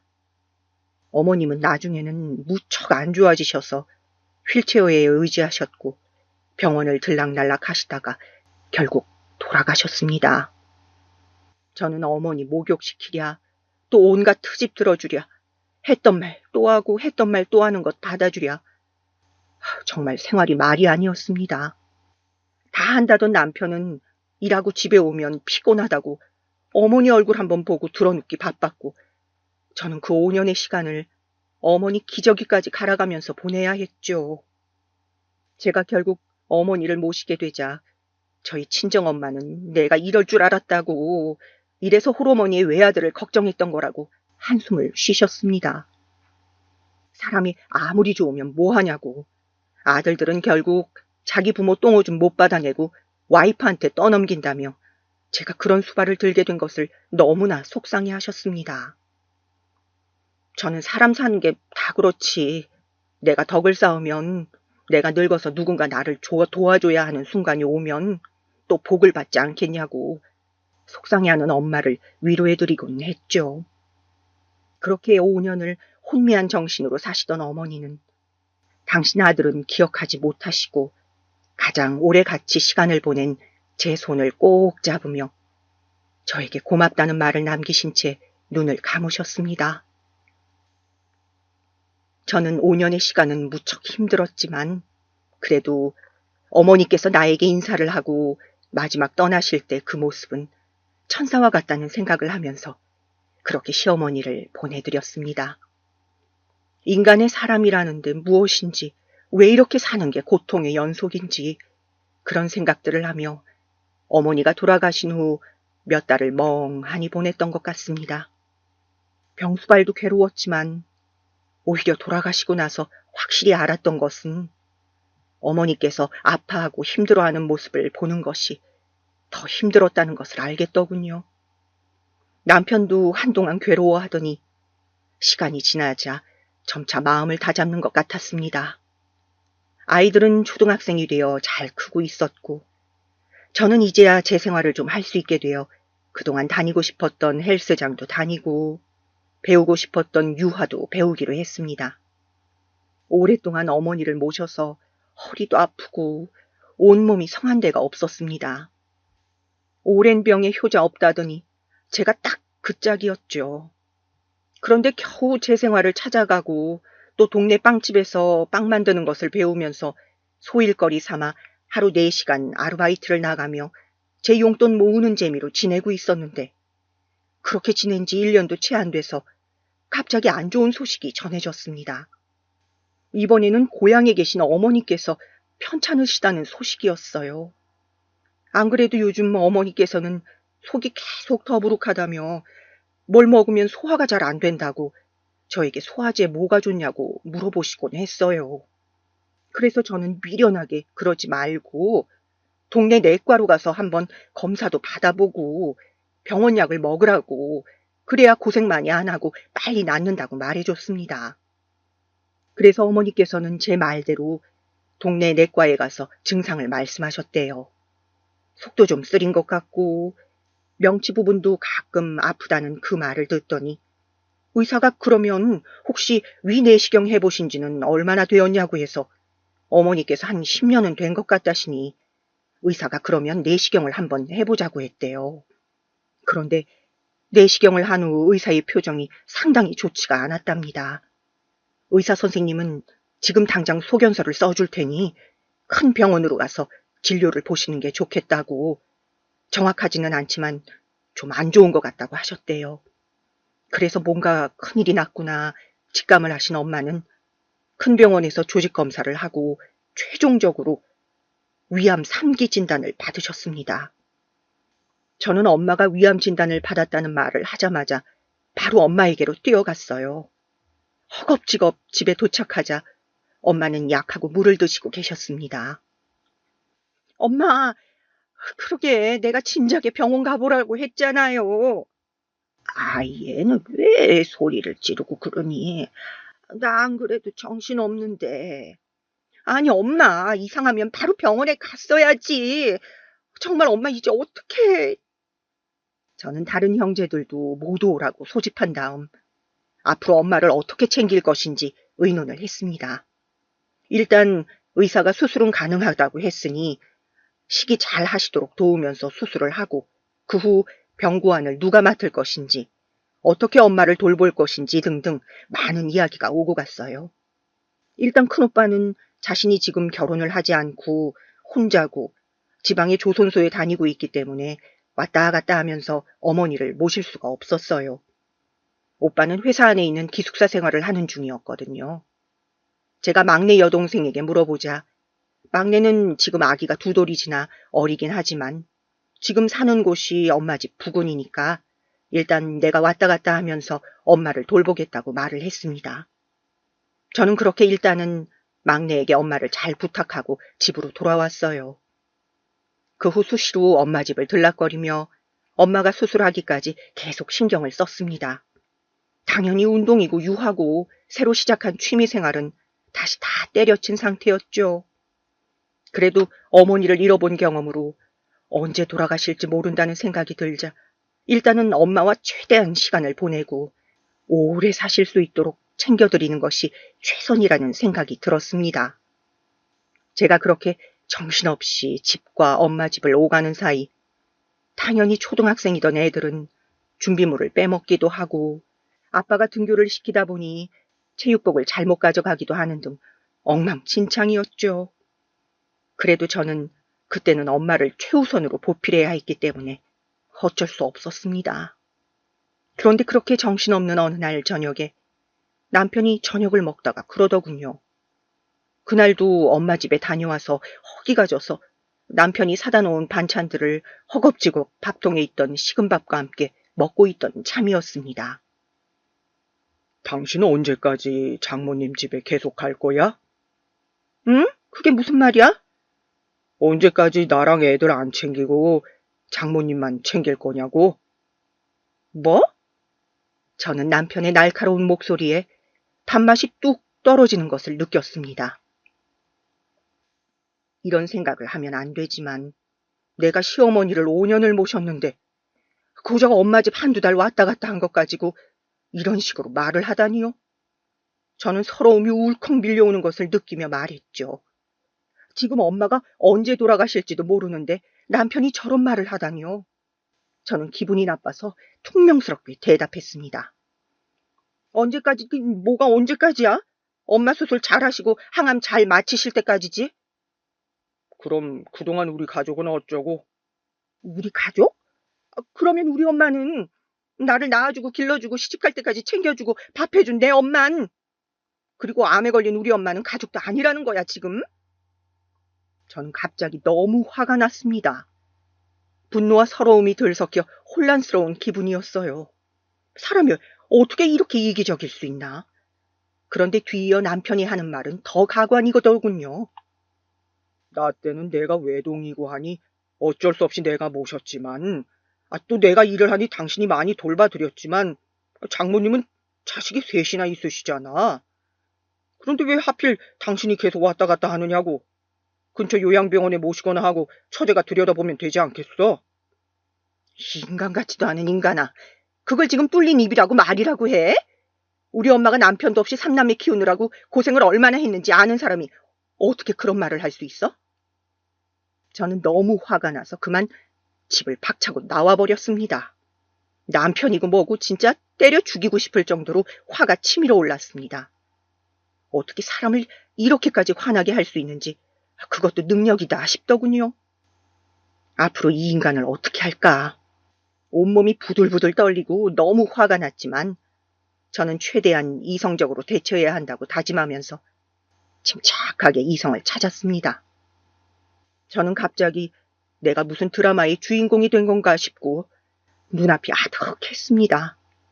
서로 어머니밖에 안 계시지 아프시거나 할 때 진심을 다해 돌봐드리자던 그 약속을 저는 순진하게 믿고 다 지켰는데, 남편은 저를 5년 동안이나 병고안을 시키고서는 우리 엄마가 아프자 마치 남이라는 듯이 뒤통수를 치다니, 남편은 우리의 결혼 때 약속을 저버리고 저를 기만하고 철저히 속였습니다.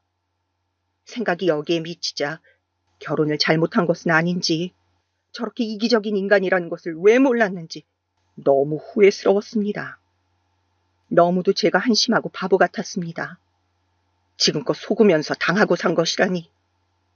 그날 저는 혼자 포항 바닷가를 갔습니다.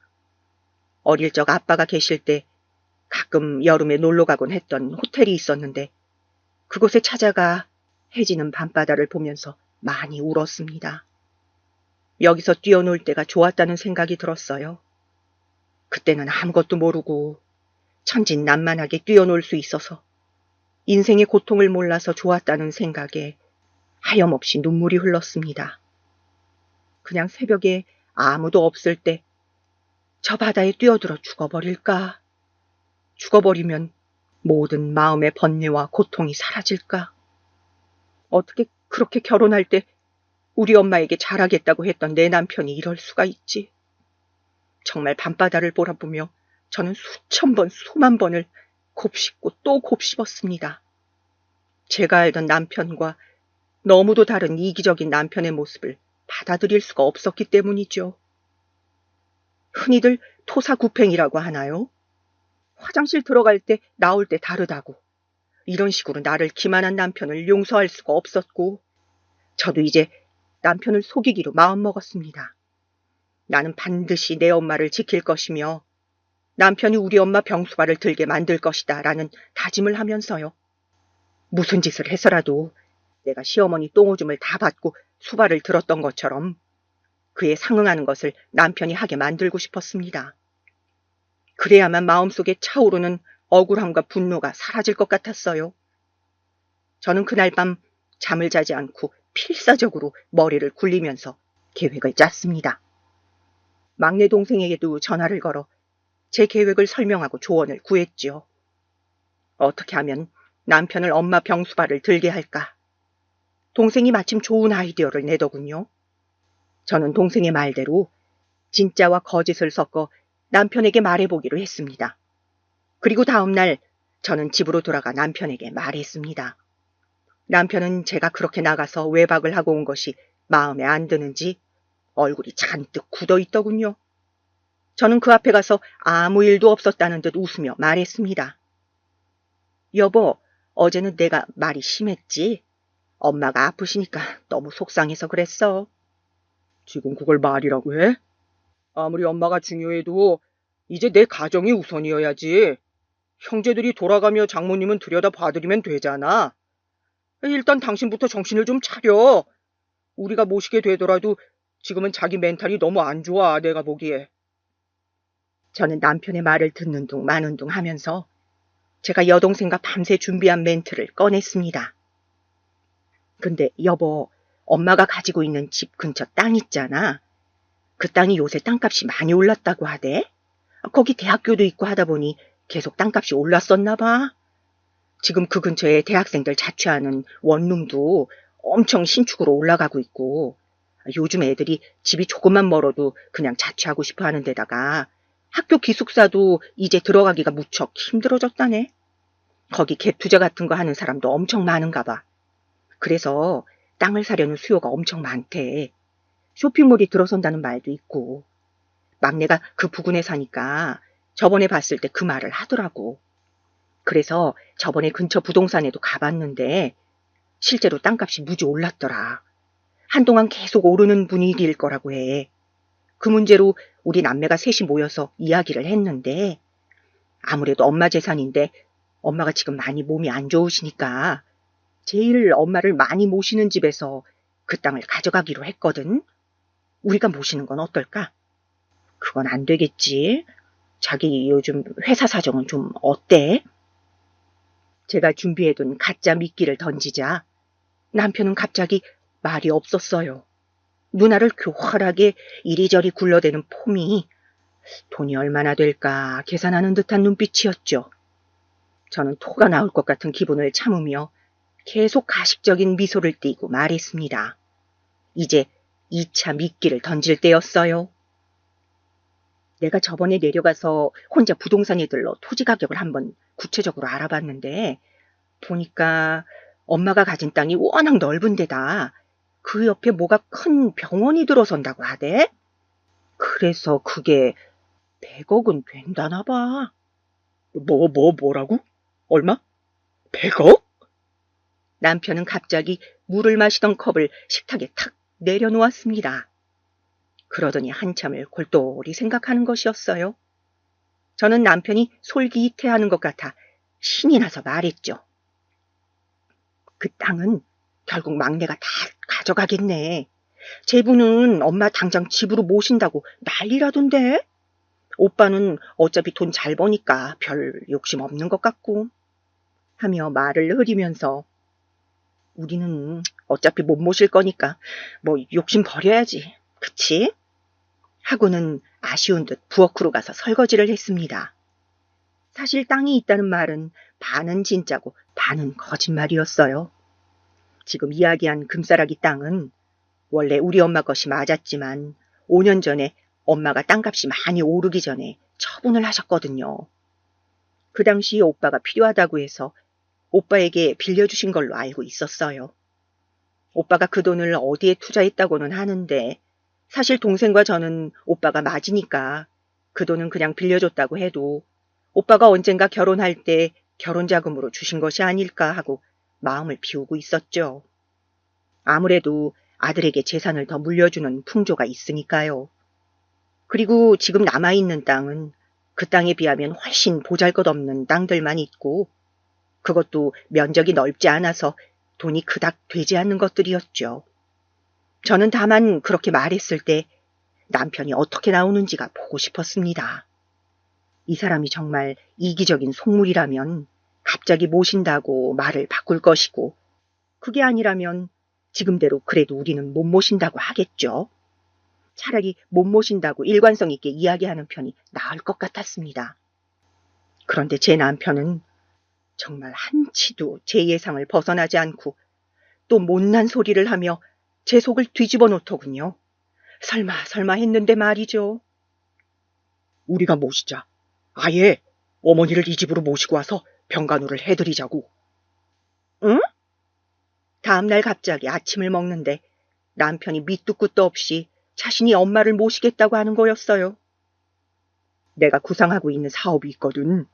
우리가 어머니를 모시고 그 땅을 받으면 내가 그 사업을 한번 펼쳐보고 싶어서 그래.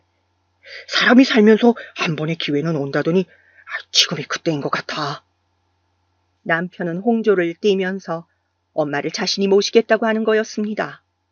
저는 어이가 없어서 사실대로 말하고 핀잔을 주려다가 엄마를 모시게 하고 고생 좀 시켜야겠다 싶어서 그렇다면 당장 다음 주에 이사를 하겠다고 엄마와 같이 살도록 하자고 맞장구를 쳤죠. 그렇게 저는 다른 형제들에게도 이야기를 하고 엄마를 아예 제가 사는 집으로 모시게 되었습니다. 수술할 병원도 마침 제가 사는 도시에 잘 보는 의사 선생님이 계셔서 거기로 옮겼죠. 엄마는 무사히 수술을 마치셨어요. 그런데 기력이 너무 없고 항암 치료를 못 견디하셔서 하루 종일 방에 누워 계시는 일이 잦았습니다. 그나마 다행이라고 느꼈던 점은 엄마가 하루 종일 기력이 없으시다가도 손주들 뛰어다니고 재롱 부리는 모습을 볼 때면 크게 웃으시는 거였어요. 그게 엄마의 삶의 활력소가 되는 듯 해서 저는 태어나서 처음으로 제대로 된 효도를 하는 건가 싶고 그런 엄마의 모습을 보는 것이 좋으면서도 저 웃는 얼굴을 언제까지 내가 볼 수 있을까 하는 걱정도 되었습니다.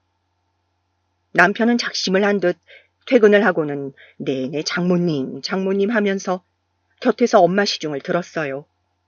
엄마가 민망해 하시던 걸 알면서도 목욕 시중도 들고 제가 잠깐 시장이라도 나가서 없을 때 화장실 가시는 것도 도와드렸습니다.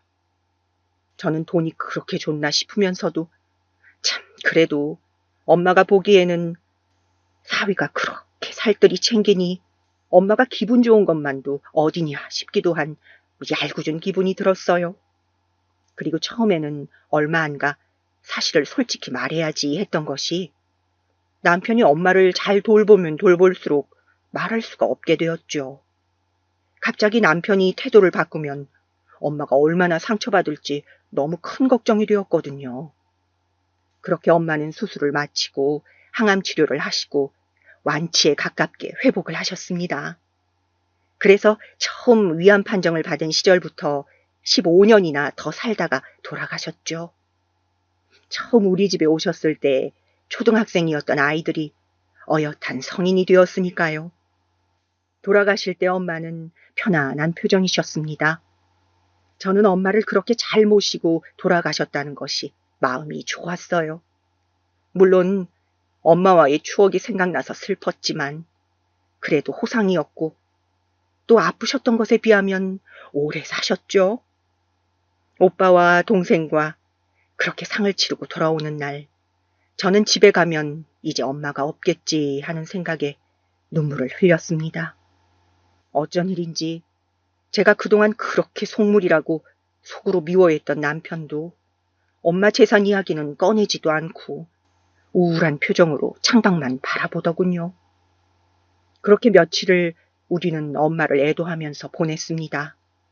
그리고 엄마가 돌아가신 지 한 달째 되던 날 남편이 드디어 이야기를 꺼냈습니다. 여보, 그런데 그때 말했던 어머니 땅 말이야. 그거 언제쯤 우리한테 오는 거지? 무슨 땅? 아니, 왜 돈이 많이 올라서 시가가 지금 100억 원 넘었다던 그 땅 말이야. 아, 그 땅.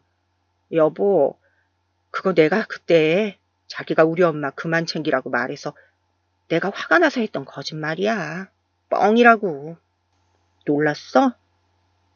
뭐라고? 저는 짐짓 웃으면서 말했지만 이렇게 오랫동안 거짓말을 한 것에 대해 이 남자가 어떻게 반응할지 걱정도 되었습니다. 혹시 너무 불같이 화를 내면서 이혼하자고 하면 어쩌나 그런 생각도 들었죠. 저도 처음에는 그랬지만 그동안 어머니를 지극정성으로 모시면서 남편이 장모님에 대한 애정이 생긴 것을 알기에 이렇게 이혼하면 안 되는데 하는 마음이 들었습니다. 그런데 남편이 뜻밖의 이야기를 하는 거였어요. 그럼 그 돈은 뭐였지? 응? 무슨 돈? 아니, 형님이 나한테 실은 어머니 모신 지 5년쯤 되던 때랑 10년쯤 되던 때 통장으로 돈을 보내시면서 미선이가 말한 그 땅 처분한 돈이라고 하시면서 나한테 돈을 주고 가셨단 말이야. 그런데 나중에 한꺼번에 정리하기로 했는데 미리 준 거 알면 안 좋아할 거라고 여보한테는 말하지 말라고 자신이 말할 거라고 하시는 거야. 당신한테 아무 말씀 없으셨어? 저는 정말 처음 듣는 이야기였습니다. 저는 당장 오빠에게 전화를 해서 물어봤어요. 오빠, 이게 무슨 이야기야? 오빠가 최서방한테 돈 줬어? 10억이 넘는 돈이라고 하던데? 그것도 2번이나 줬다며? 어떻게 된 일이야? 아, 미선아.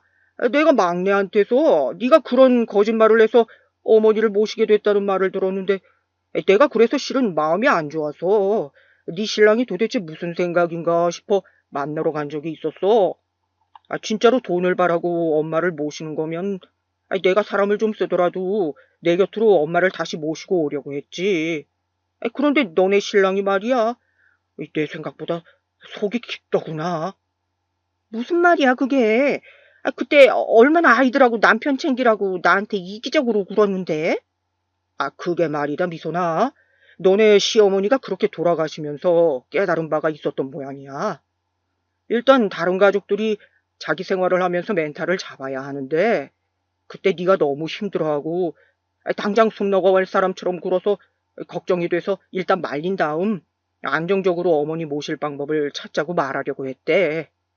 당연히 그동안 5년이나 병수발 들어준 너에 대한 고마움이 컸고 그래서 자신도 뭔가 돌려주고 싶었는데 마침 재산 이야기를 하기에 그거에 관심 있는 척하고 장모님을 맡기로 한 거래. 무슨 말을 해도 그때는 네가 자기 말을 안 믿고 억울해할 태세였다는 거야. 뭐? 자기도 그 말이 터무니없다는 생각이 들었는데 진짜든 아니든 상관없었대. 그저 엄마가 돌아가셨을 때 며느리 네가 흘리는 눈물을 보고 또 치매 걸리셨던 어머니가 마지막에 아들인 자신보다 며느리인 너를 기억하는 걸 보고 반성을 많이 한 모양이더라. 그래서 결혼 때 너희들이 했던 약속이 있다며? 그 약속을 지키기 위해 장모님과 최대한 시간을 많이 보내고 싶다고 하더라고. 그 말을 하면서 저에게는 장모님이 마지막 남은 내 부모인데 제가 모실 수 있는 기회를 달라고 아내에게도 은혜를 갚고 싶다고 말하는데 내가 차마 엄마를 내가 모시겠다고 할 수가 없어서 그냥 너희가 모시도록 둔 거지. 그리고 막내가 상의해서 엄마가 그때 땅 판 돈으로 빌려줬던 종잣돈을 주식으로 놔뒀다가 너희에게 준 거야. 물론 네가 알면 안 될 것 같아서 너희 신랑 앞으로. 그랬습니다. 저는 어느새 남편을 오해하고 있었던 거였어요. 분명 처음 결혼할 때 서로 엄마들에게 잘하자고 했던 그때 그 눈빛은 절대 거짓이 아니었는데 저는 남편의 진심을 전혀 보지 못하고 있었어요. 어쩌면 어머니를 5년이나 모시면서 저는 제가 일방적으로 희생을 하고 있다고 느꼈는지도 모르겠습니다. 그래서 그것에 대한 대가를 남편을 똑같이 고생시킴으로써 받아내려고 했던 것 같아요. 눈에는 눈, 이에는 이 그런 생각으로 말이죠. 오빠의 이야기를 듣다 보니 저 자신이 너무 부끄러웠습니다. 저는 남편에게 달려갔어요. 내가 사람을 잘못 본 것이 아니었는데 어쩌면 그동안의 세월에 속물이 되었던 것은 바로 나였다는 것을 뒤늦게 깨닫고 말았죠. 여보! 응? 당신 왔어? 어디 다녀오는 거야? 여보, 고마워. 당신 진심을 내가 오해해서 미안해, 여보. 저는 갑자기 와락 남편의 품에 달려들어 울어버렸습니다. 남편은 영문을 모르면서도 저를 토닥토닥 달래주면서 무슨 일이냐고 걱정을 했어요. 저는 울면서 더듬더듬 오빠를 만나 했던 이야기를 남편에게 들려주었습니다. 남편 역시 이야기를 듣고 놀라면서 말하는 것이었습니다. 정말 장모님께서 자식을 잘 키우신 것 같아. 당신도 그렇고 형님도 그렇고 어쩌면 그렇게 사람들이 바르고 반듯한지 내 엄마도 잘 챙기지 못하고 큰소리만 쳤던 예전의 내 모습이 또 부끄럽네. 여보, 그런데 나 처음에는 당신이 했던 말에 조금쯤 혹한 것도 사실이지만 100억이나 되는 돈이 있을 거라고는 처음부터 믿질 않았고 그냥 나중에는 장모님과 친해지니까 그저 나에게 남은 마지막 부모님이신데 오래오래 사셨으면 하는 마음만 남더라. 아직도 장모님이 식사하시던 모습이나 기운이 좋으실 때 나에게 이런저런 이야기를 죄서방 하시며 하시던 그 목소리가 귓가에 서네. 정말 장모님 뵙고 싶다. 저와 남편은 서로에 대한 길고 긴 세월의 오해를 그렇게 풀고 또 서로의 엄마에 대해 이야기하면서 그렇게 그날 저녁을 보냈습니다. 진정한 부부란 무엇인가 하는 생각도 들었어요. 제가 못나게 굴었던 부분이나 남편을 오해한 세월 등이 전부 저의 부덕인가 싶었습니다. 진작 서로 속내를 터놓고 이야기했다면 어떤 생각으로 그런 이야기를 했는지 서로 조금만 솔직했더라면 이렇게까지 남편과 제가 마음속에 다른 생각을 품은 채 살지 않아도 됐을 것이고 제가 애꿎게 복수를 계획하고 오랜 세월 남편을 미워하지도 않았을 텐데 라는 생각이 계속 들었습니다.